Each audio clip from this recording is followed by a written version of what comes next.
Hi friends, today we're going to talk about the Pope's Exorcist. This movie is directed by Julius Avery.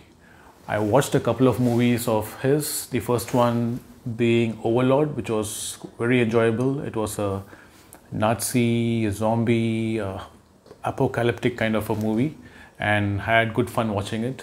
The latest one I watched of Julius Avery was The Samaritan, which is available on Prime Video. And that movie stars Sylvester Stallone. That was okayish in my opinion. Now the Pope's Exorcist released here in Bangalore, India a couple of weeks back. I watched it in the theaters, and does it really stack up? How good is it in terms of the horror genre? Let's find out. Starting with the film's plot, this movie is based on the memoirs written by Father Gabriel Amorth, and you can say that it's based on a true story, and that adds to the scariness or to the intrigue of the movie when you know that okay, it's written or taken from history or someone's memoirs. The movie follows the story of a small family.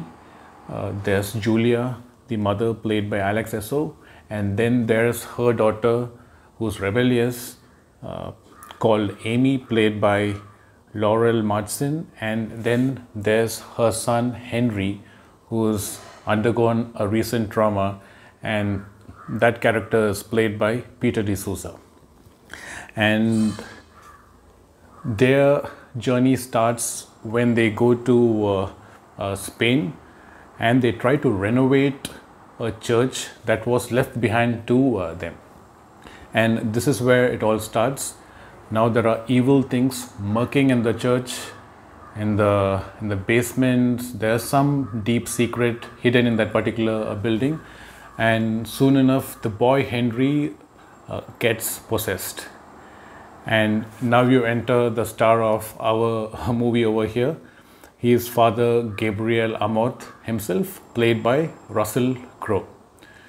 And the movie deals with how Father Gabriel deals with the possession, what tactics that he uses, how he uncovers what hidden plot is there beneath this entire possession, and does he win the battle or not. So that's the premise or the basic plot of this movie, The Pope's Exorcist. Now coming to what's good about the movie, I would say number one, the best thing about this movie is Russel Crowe. Even if you're not a fan of Russel Crowe, and if you come into this movie, you might end up leaving the movie as a fan of Russel Crowe. He has done an amazing job.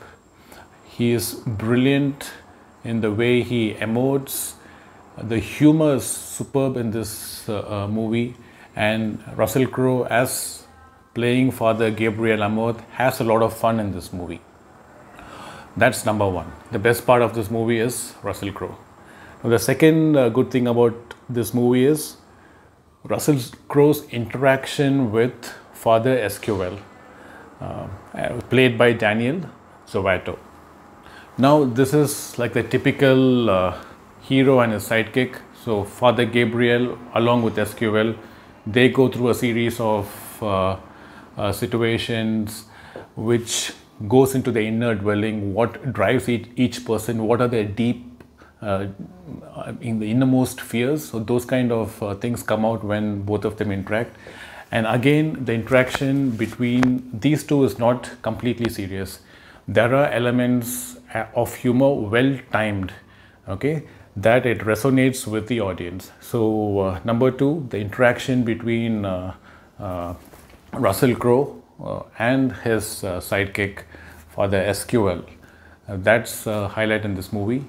The third part, the visuals of the movie is amazing. It sets in that very good mysterious horror kind of a scene, and there is a twist in the end which, without giving out any spoilers, it brings in the Spanish Inquisition. So then you realize the imagery involved to draw the audience into the Spanish Inquisition. Now, that imagery is very well done in this particular movie. So that is point number 3. And I'd say point number 4, the good thing about this movie is there are certain hair-raising moments wherein Father Gabriel Amorth is head-on with the evil spirit in this movie, and the evil spirit wins. Okay, and Father Amorth is almost defeated. So those are the moments where you are at the edge of your seat and you want Father Amorth to bounce back.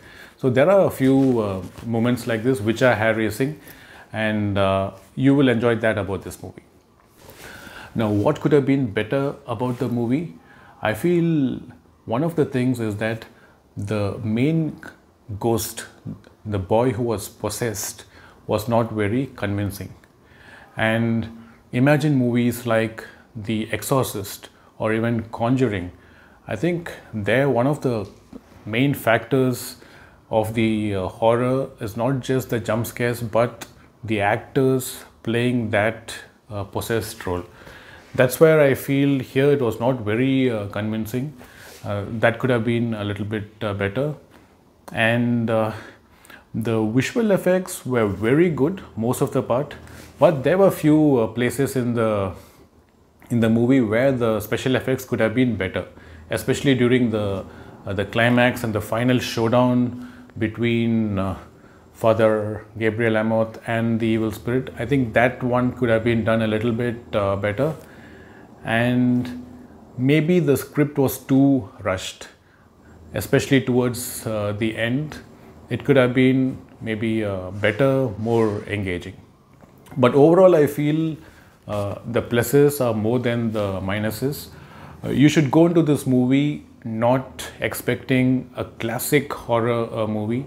This is not going to be an Exorcist kind of a hair-raising moment for the audience, or even it's not going to be as scary as the Conjuring, but it does draw on the elements of the classic possession movie style, and it does a decent job. I would rate this movie 3 out of 5, which is very good. If you like horror, if you want to have a good time, this is an entertaining movie to watch. And if you like Russel Crowe, definitely do watch this movie. Let me know about your thoughts about this movie.